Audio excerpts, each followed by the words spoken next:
back to my channel. My name is Jackie, and if you're new here, I make videos on Zoom weddings because I got married last year. I also love exploring different cultures in this world, and I'm also passionate about self-growth and the mindset. Today is more of like a sit-down, casual kind of video because I really want to talk about my experience living in Scandinavia, specifically Denmark, and what it was like living there. And because I love different people and I love traveling and cultures, I thought I would share some experiences with you all when I was a student in Denmark. So get cozy. Today I'm just gonna wrap myself around this blanket because it's kind of gloomy today. I love it though, I love gloomy weather. I'm gonna be in my blanket and I'm gonna smell some lavender essential oils to get the mood going, that hygge cozy mood. But for you guys, grab some coffee, tea, and let's get started. Oh, I look like Cruella de Vil right now. Hold on. Okay. Alright, so it's been quite a while since I was actually living in Denmark. I lived there as a student in 2016 from August until December. So the reason why I actually wanted to study in Denmark was because I've always wanted to live in Europe. Ever since I was a child, I think it was just their lifestyle, their more simple lifestyle. I have family there as well in Germany, and I thought that it was just a more like peaceful life. Maybe I was just romanticizing it in my head, but that was my idea when I was younger. And then I was doing some research and I realized that Denmark was one of the happiest countries in the world. And I was really interested in that and what made that country so happy. And I was researching more on Scandinavia. I saw some videos on it and I just knew that I had to live there, even if it was just for like 5 or 6 months. So I was a student and I actually went to this study abroad program. It's called DIS, as you can see over here, and it's called Danish Institute of Study Abroad. And it's basically a school where American university students went and learned a bunch of different courses. And I won't go too in depth on that, but I will just tell you that it was an amazing program. So I suggest if you are interested in Denmark, check out DIS because we got to travel with our classes almost every month to different countries and really become immersed in the history. So yeah, definitely recommend DIS. Alright, so I mostly lived in Copenhagen during the week when I went to school, but on the weekends I lived in a town called Viby Sjælland. Sorry if the pronunciation is wrong. And that was around like 30 to 40 minutes away from the city. And the reason why I lived outside of the city on the weekends was because I had a host family that would take me around Denmark on the weekends and expose me to the culture and the lifestyle. And I really wanted this experience because I actually wanted to know locals and I wanted to know what life was actually like with a bunch of Danish people. I lived with the cutest family ever. I just remember like the first time I signed up for that program, the Danish mom emailed me right away and she was just so organized with her email, which I'm not used to. I mean, I wasn't used to it back then, but she told me everything that we were going to do for my time here in Denmark. She told me all about her family, her daughters, and pictures, and she was just so friendly and hospitable in the email. And so straight from then I realized, wow, our Danish family is just organized and structured, and I don't know, because back then I just was not used to like being so organized, to be honest. So that was a really good first impression. So I met my family for the first time, and the little towns in Denmark are truly like cozy. And it's true that a lot of houses have like greenhouses in the backyard where they like grow plants and gardens. They literally took me everywhere, like museums. They even took me to shopping malls. We had dinner with them and their other extended family members, and they really treated me like family. And that's when I realized like how kind many Danes are, and they really take you in if you get to know them on a more personal level. It's different with America, whereas in America you can really talk to anyone on the street. You can be hi, how are you? It's very normal to just have like small talk in America. However, in Denmark, small talk isn't really a thing. It's more like more personal, intimate conversations once you get to know someone. But when you get to know them, they are so kind, so sweet. And I remember a lot of times we had a hygge night where we would just cuddle up, watch movies together, and My Danish mom was actually the first person to introduce me to Irish cream liqueur, or Irish cream liqueur, is that how you say it? And I was just, oof, I loved it so much. So we had like that with some candy, and we were just watching movies and having fun. So basically, being with my Danish family was a first real taste of what Danes are like. So I recommend, if you do ever want to live in Denmark as a student, try living with a family, or even just part-time like what I did. During the week, I did live in Copenhagen, and I had so much fun as well. To be honest, a lot of students actually go to Europe to party on the weekends, and to me, it was more of just like the culture and the locals. So that wasn't like my main motive, but still, I enjoyed the city so much. Like, it was just this coziness. I want to say cozy a million times in this video because it's true, but oh my gosh, like there was just colorful buildings everywhere. It looked like you were actually walking in a fairy tale while you were in the city. People are riding their bikes all over the place, and there's coffee shops in every corner with like actual blankets so people can like cuddle while they drink their coffee, and there are actual candles all over the coffee shop.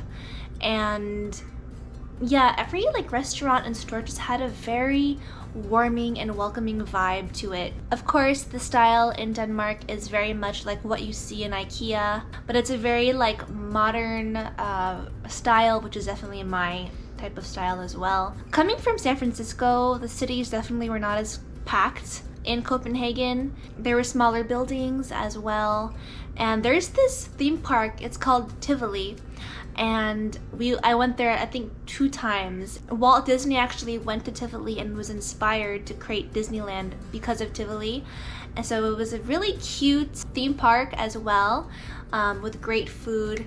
And the food there, of course, they're known for their open-faced sandwiches, and it's just very healthy. I felt very, very light in Denmark. I remember we would eat fondue sometimes for dinner. We had this like rice porridge. I forgot what it's called. Rice porridge for dinner sometimes with my Danish family. Of course, there's the open-faced sandwiches, Danish meatballs. I actually learned how to make Danish meatballs from my family as well. I would say that I really enjoy Danish food, but I really miss just like, you know, getting to eat Japanese on the weekends, or Indian, Thai, whatever you desire, you can eat here in California. But of course, it's not really a diverse country to begin with. But one of the foods that I did discover in Denmark was like Afghan food. It might have been a gyro, but it tasted so good to me. And at that time, living in Denmark, I really missed like burritos and Mexican food. So that was like the closest thing to like eating a burrito, but it was so good. I forgot what it's called though. Maybe it was gyro. There was a place called the Glass Market where there was like a whole bunch of food trucks and food stands, and that was also amazing. So I recommend going there as well. It was just like such an enchanting moment of my life. I went to a lot of castles and just like old historic towns. This is a picture of me and my Danish family, and we went to see Hans Christiansen's neighborhood and his museum, and it's just, oh, I miss it so much. I miss Denmark. The public transportation is a dream. It's just so efficient, so fast, so clean. The total opposite of the BART station here in San Francisco. Because I was missing home a lot and I was just missing the diversity of America, I actually met a friend there, and she was a student in America, but she's from the Philippines. So we really connected on so many levels, and we actually wanted to find a diverse community as well, just a community with different cultures. So we met some friends, some like Filipino friends there, and they took us to, we went to their house and they cooked us Filipino food. And I think that wherever you're going, it's always just so helpful to create a community and to meet people that make you feel like you belong to a family or things like that. So we went to their parties, we went to just their house to hang out and eat. So that was super nice, just to see more cultures and diversity in Denmark, because it did get kind of lonely at times. I don't know, even though it was such a beautiful country, there were times when I felt very lonely, and sometimes, and during the winter time, it did get dark by 3:30 p.m. So sometimes the darkness, if I'm in the darkness too long, I can get very like sad and lonely. Also being away from my family as well. But that was a really fun experience to like step out of my comfort zone and meet people from, you know, different communities, different neighborhoods. I felt like that made me grow a lot as a person. Yes, I did meet a few friends from the program, and for those of you that are wondering, yes, I did go out sometimes and go dancing with friends, and I felt like nightlife in Denmark was really safe. If you're walking out late at night, like I felt completely safe. Like the crime rate is super low in Denmark. Yeah, I don't know. Over here, I'm always so fearful about where I am, but in Denmark, no, like being out late at night was not scary at all. It was really fun. Going out dancing with friends at that moment in my life was really nice too. Like the places that we went to were like, it was just cute. It was like cute, fun places, and nothing like here in the US where it's kind of like dirty inside. Like over there was just so much fun. And yeah, overall, I just loved my experience living in Denmark. I love how their education is free. I love how their healthcare is free. Even though their taxes is high, like everyone's taken care of for the most part. I just feel like in those types of countries and societies, there isn't as much stress. I have a podcast about this with one of my YouTube friends, Helena, and she talks about how it's kind of like that in France too, where, you know, if you get an injury or if you have an accident, it won't cost you like thousands and thousands of dollars to just because of healthcare. And I think that's why people are generally content in life, because they don't have to worry too much about the expenses of going to school or being in high debt because of, you know, education or medical bills or things like that. Of course, it is a very small country, so that's really hard to attain for like bigger countries like the US. But yeah, I loved it. I think people in Denmark really value time with friends and family so much. People don't really care about your status or where you work or how much money you make. People don't even talk about money that much. And people live, for the most part, very humble lives, even if you do come from like more upper class families. It's a very humble environment, and I think that's what helps people not feel the stress of life. And I'm not saying this is how everyone feels, but this is from, you know, the people that I knew in Denmark and my experiences and what I've observed from people. I'm just in love with Denmark. I really want to go back someday. I have really nothing bad to say about it, to be honest, as far as like my experience. You know, every country has their history and things in the past that may not be the best, but just from my overall experience and my time there with my family, my Danish family made my experience like 110% amazing. So, but it was honestly one of the most beautiful countries I've ever been to in my whole entire life. And so I suggest, if you ever want to study in Denmark, go ahead. I 100% think you should go ahead and do it if you can. And I don't know, I think it's hard to become a citizen and move there. Finland may be easier if you do want to experience that like Scandinavian Nordic lifestyle. Maybe Finland would be better for that, but to go to school there, live there for a few months, I completely recommend it. It was one of the best experiences of my life living in Denmark. I thank my parents so much for giving me the opportunity. So yeah, that was my experience in Denmark. I have many other travel stories, and this is because my mom actually works for the airline, so that's why I was able to travel so much in my younger years, until the pandemic hit, pretty much. But I have so many stories from my travels to New Zealand. I loved going to Mexico. I went to the Philippines a lot as a child and like young adult. And it's not because I had all the money in the world to go, but again, it is just my parents that gave us free flights basically to travel.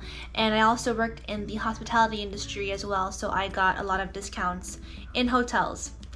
Just want to put that out there because I know traveling definitely is a privilege, but I'm just so happy that I was able to see the world, experience cultures, taste the foods, and see how other people live their lives. It's just one of my biggest passions. So anyways, I hope you really enjoyed this video. If you liked it, go ahead and give it a thumbs up and subscribe, and I'll see you in the next video, everyone. Bye!